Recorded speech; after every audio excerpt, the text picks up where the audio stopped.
doing on YouTube? It's your boy, Super Scooter Guy, coming at you with another Moto vlog. It's been a while. Actually damaged my last SD card. I've just kind of been able to get a new one. Word to the wise, don't get cheap, raggedy SD cards. Just go out and spend the money on a SanDisk or Samsung or whatever, because them cheap ones, you know, off of eBay, jack up after a while. So that's just my shameless plug. You know, spend the money a little bit, a couple extra dollars more to ensure that you have a solid card that will work for all time, I guess. But essentially what I want to talk about today, I've actually touched on it a little bit before, but I actually really want to touch on it today because it actually happened to me. But I want to talk about motorcycle parking. Motorcycle parking as it relates to you know, tickets and parking meters and stuff like that, and really talk about what you guys do. One of the struggles I see is because we ride, you know, much smaller vehicles than cars. You know, we are deemed a motor vehicle just like a car, and what that tends to do is it forces us to, we're supposed to park like cars, even though they want us to park you know, perpendicular to the curb, but we're still supposed to kind of take up regular spots. And many streets, they're actually, especially in urban areas, they might have like a car box where, like, you know, they put an outline of what a car would be and, you know, how you should be parallel parking into that space. But when it comes to a motorcycle, it's kind of like, well, you know, should I park in that car box? You know, especially when there's a little bit of space, you know, that's not really regulated in certain ways, because there might be enough space for a bike, but there's not a car box drawn on there to allow, like, for a vehicle to be there. Long story short, I parked in one of these somewhat oddly regulated places where, you know, the car box ended, and then there was still space between the car box and the crosswalk. There was like a crosswalk line, so I parked my bike in between that. Partly because I feel like, you know, if I park the bike in the car box, it's in a way taking a spot from a car. Where my bike is so much smaller than that, I feel like if it could fit in the other space prior to the crosswalk, that should still be a legal spot for a bike. You know, I'm not sitting in the crosswalk, so, you know, you can't get me for that. But then, you know, at the same time, I feel like I'm being courteous to a car driver by not actually taking up a spot for a car. But I got a ticket for that, for improper parking.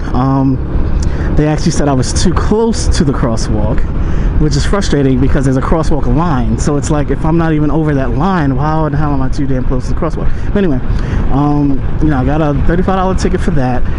And, you know, it's kind of frustrating when you feel like you're, you know, there should be some type of judgment or common sense by, you know, police or ticketers or whoever's giving you the tickets and stuff, because it's like, all right, so next time I'll just park my bike and take up the whole spot, and then, you know, forget about it, where I feel like I'm doing a service by, you know, parking my spot in what my opinion is legally, but then also being courteous to a driver to still be able to park their car in the car box. So, you know, it's interesting where, you know, this is not just an urban area thing. This could also be, you know, if you're at the mall and, you know, you obviously have the parking lot and all the you know, the spots there, but then you also have like those little triangles at like the ends or the beginnings of like the row. And, you know, for a bike, it kind of makes sense to park there. Like, why? Especially if it's like a very crowded mall, you know, it's Christmas time, Black Friday and stuff, and it's like, well, in the South where it's warm. But in certain areas, it's like it gets so packed that it makes sense to park in those triangle areas. But, you know, according to them, you're parking illegal, and they want to ticket you, or, you know, treat you wrong when you feel like you're really trying to do a service to car drivers and a service to everyone. So pretty much what I'm asking is, you know, what do you guys think about parking? You know, should we still be courteous and kind of find those obscure places to park? Should we just be douches and just, hey, I'm a vehicle like you claim I am, so I am going to take my whole bike and park it, even though I know I can fit it in a better spot that's conducive to everyone. You know, so what's your take on that? Again, you know, leave your feedback, leave your comments below. For me, you know, I like to play on the air of being nice to everyone. I don't like to have to, you know, play by the rule and make sure that I'm parked where they're parked, because at the same time I feel like car drivers are going to go by it and be like, really, you asshole, like, why did you have to do that where you could have parked in the triangle? You know, they probably feel the same way, like where, you know, our lawmakers are saying, hey, you need to be a regular car, but in certain instances, you know, like parking or something, I can see car drivers even wanting us to park in those type of obscure areas. So again, you know, what do you think? Do you continue to park in obscure areas? Do you just take the regular spot?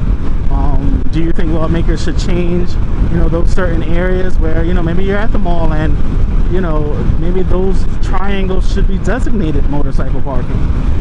You know, on the street, in urban areas, maybe the beginning and the ends of the street should be designated as, you know, motorcycle parking.